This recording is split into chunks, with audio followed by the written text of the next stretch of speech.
Hello, fellow quirky people. I am your host, Anna, and today we're going to talk about the big reveal that came at the end of Miss Marvel. Yes, Captain Marvel was pulled onto Earth, but that was expected to happen right from the beginning. What we didn't expect was Kamala Khan to be revealed as a mutant. I mean, it's just crazy. Marvel had an opportunity to tell us that Wanda and Pietro were mutants, but they didn't. The Falcon and the Winter Soldier could have used some unsuccessful super soldier experiments. It could have revealed how the future generations of many failed test subjects developed certain mutations. The Eternals could have established a setup for the mutants and perhaps introduced us to Apocalypse. But none of that happened. Professor X was brought into the mix, but he didn't name drop the X-Men or the mutants. And the one who was supposed to be an Inhuman was first called a Djinn in the MCU. Then Bruno said this. So it looks like the power isn't coming from the bank. It's coming from within. Like the bang will knock the superhuman part of you. When Bruno first brought up how Kamala's powers were coming from within her, we did presume that she could be a mutant in the MCU. But then, Najma revealed how Kamala is supposed to be a clandestine, or perhaps a Djinn. But after her great-grandmother Aisha, who was a pure clandestine from the Noor dimension, none of her family members on Earth got powers, even though they were all human-Djinn hybrids. It was just Kamala who got powers because she seemed to have unlocked her X gene with her bangle. Bruno found something odd in her genes which wasn't there in her mother or her brothers. So with the whole X-Men 97 music playing in the background, and the fact that Bruno called it a mutation. Kamala, there's something different in your genes. Like a mutation. The difference in Kamala's genes has to be the X gene. Najma teased that even Kamran would unlock his Noor someday, and he unlocked a similar ability to Kamala through Najma's Noor. So it is possible that his genes have also been mutated into the X gene. But people have been left asking about how exactly will the other mutants be brought into the mix. After all, the MCU has totally changed the history of mutants, and it is tough to think of a way by which this Miss Marvel could bring in other popular mutants.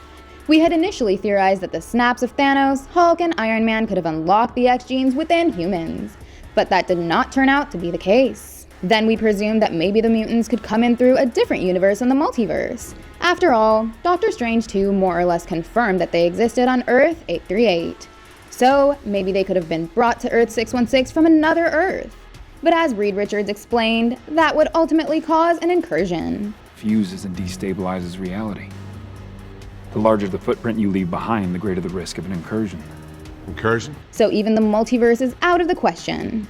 People even thought that by the end of Doctor Strange 2, Wanda might alter reality in a way that mutants could start to exist on Earth 616 along with her children. But that didn't happen either. Now, since Miss Marvel has introduced us to the term mutation, it is likely that the rest of the mutants could come in through her as well. I've got a theory that Miss Marvel had already teased the other mutants in the very first episode. Remember when she first wore the bangle? She took a trip through an alternate dimension. It was first presumed that this could be the negative zone because the bangle has been inspired by the Kree Negabands.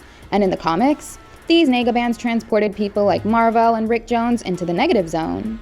But then we were introduced to the Noor dimension, which is the home of the Clandestines. So clearly, Kamala got a sneak peek beyond the veil into the Noor dimension.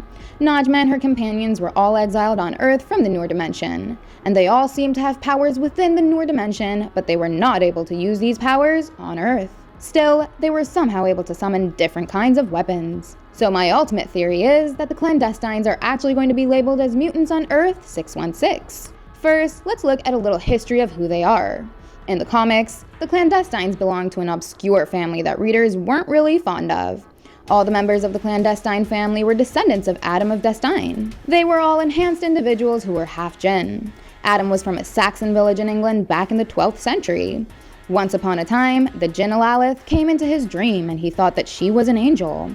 She blessed him with regenerative powers and made him almost invulnerable. So Adam used his abilities to free her from captivity, and the two fell in love. Thanks to Alalith, Adam became immortal, and they raised a whole clan of Destines, which came to be called the Clandestine family. Over the years, these Clandestines were spread across the entire planet and used their powers for their gains. Some of them became villains, but some became heroes too.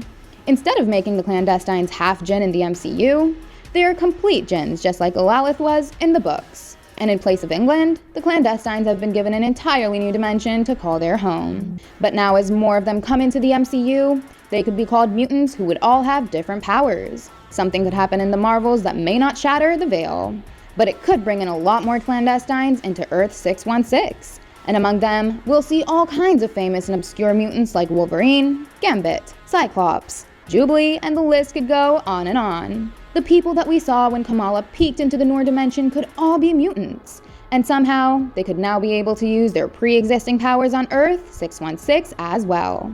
Captain Marvel has huge tie-ups with Rogue in the comics, so the Marvels could start by calling Kamala Khan a mutant and bring Rogue into the mix. But what do you guys think of this theory? Could the Clandestines be called mutants in the MCU? Literally anything is happening on Kevin Feige's Earth 616. So why not this, right? Marvel seems to have exhausted all other options of suddenly bringing the mutant race all at once. They can't just say that mutants have always existed on Earth. They've played that card with the Eternals. But the Clandestines could offer them away, and people won't even see it coming.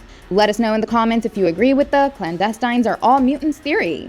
Hit the like button and the subscribe buttons if you enjoyed the video. And don't forget to check out some more fun videos on our channel. Thank you, and I'll see you in the next one. Goodbye!